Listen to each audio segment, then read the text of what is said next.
Gareth, started off alright, and just got away from half time. Yeah, I thought first off we showed exactly what I wanted them to show. The belief, the desire, the battling, and then losing Ilias was a big blow. I think that took a whack out of the boys. It really did. He was looking very lively. And that's a tough one to take.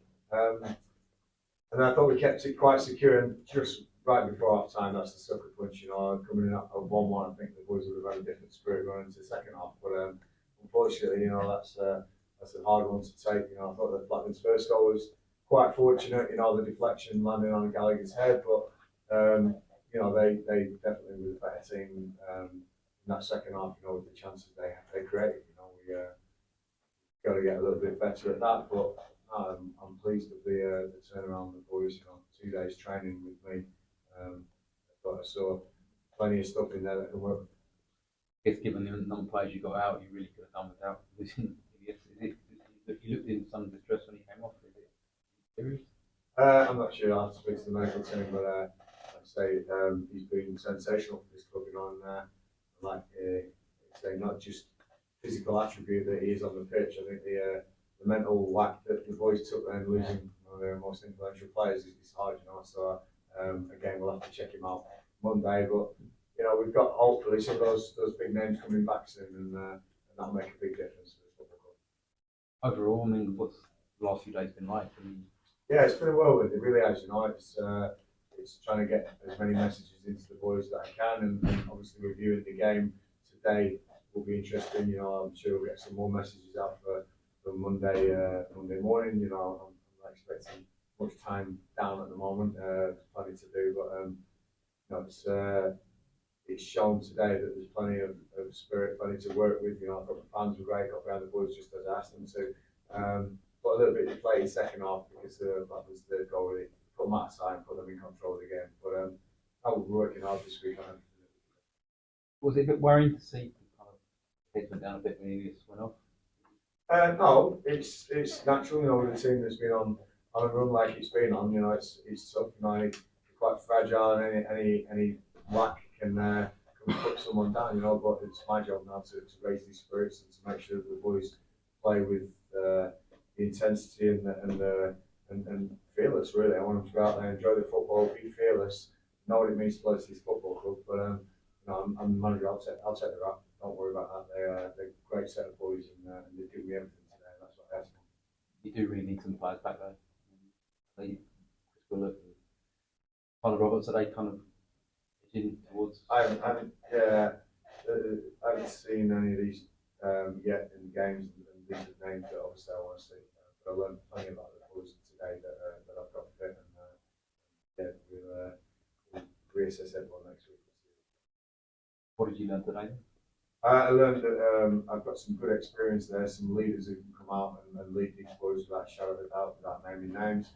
There's a couple in there that really impressed me. There's a couple of positions maybe that players could fall into and could adjust into.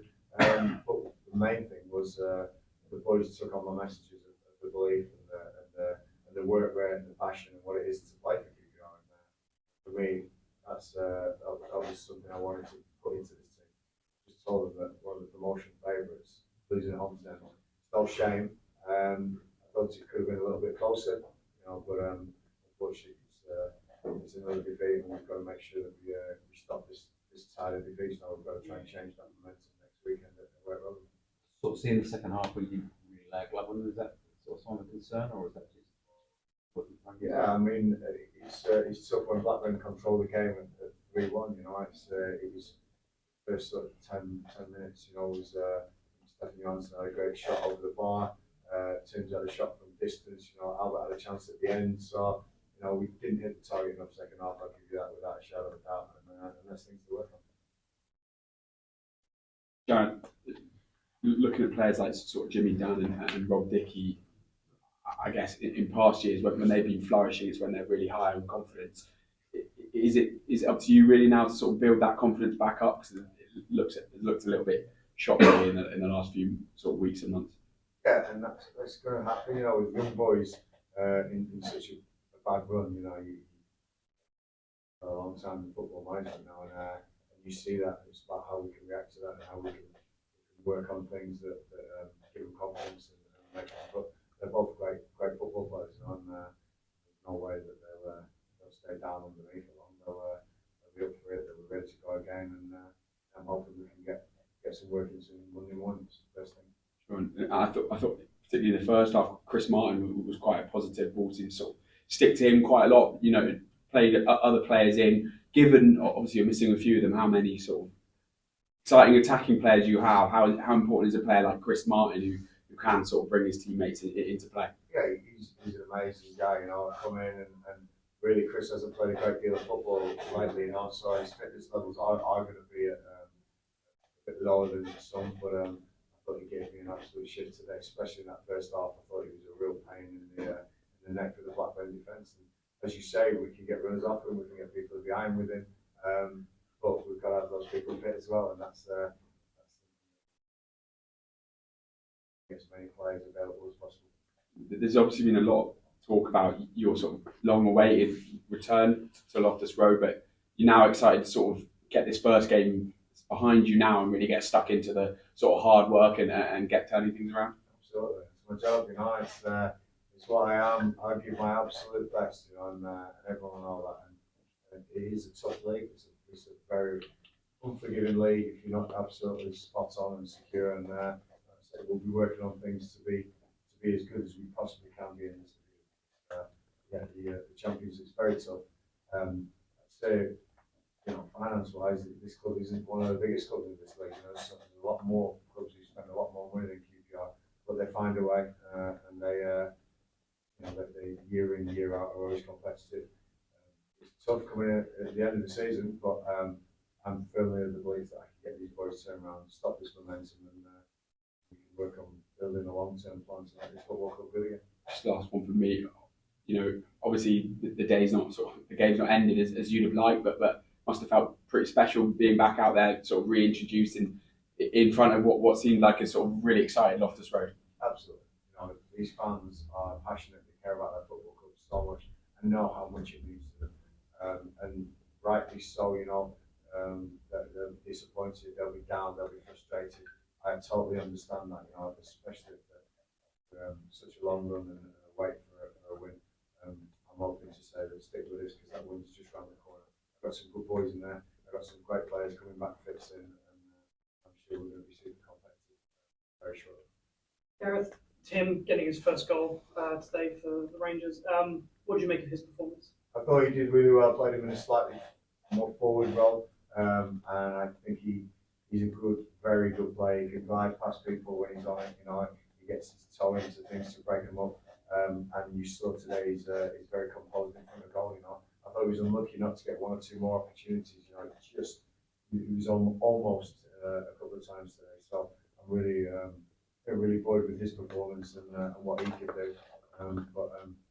He's a great lad, but he's so young as well. He's still learning the game, and he's obviously trying to apply his trade here for Premier League days if he ever gets there. But he's a super character and a real good player. I'm just looking at the goals that you've conceded today. One of them obviously quite lucky, the first one. Do you think that the 3-1 scoreline flatters them a bit, or do you think it's an accurate reflection? No, it's probably an accurate reflection. I'm not going to go rose tinted glasses here. Absolutely, I always say how it is, and I think that could have been 2-1. They did have that lucky goal in the first half, but you make your own luck, and when you're down there, sometimes things seem to go against you, and that certainly did today. But we had some decent opportunities, corners and crosses into the box. Just didn't get that final product, that end product, and that hitting the target, and I'll be working on that. Okay. I was going to ask you the last one. Obviously, you touched on it a little bit there, Gareth. You've inherited a side that hasn't won a game since December. You've inherited a side that hasn't won a game at home since November. 8 points from the relegation drop zone. Do you look down there and think perhaps maybe you could be in a relegation battle come the end of the season? I'm only looking up at the moment, and I'll let you know the time when I'm looking down. But at the moment, I want to see how many points we can get on the board to try and catch teams above us, and that's all I want to frame things. It's going to be a real quick end to the season. All these months go really quick now. These last 12 games will come thick and fast, and I just want to make sure that we're competitive in every single game and we give ourselves the best chance of winning them all. So at the moment, I'm looking at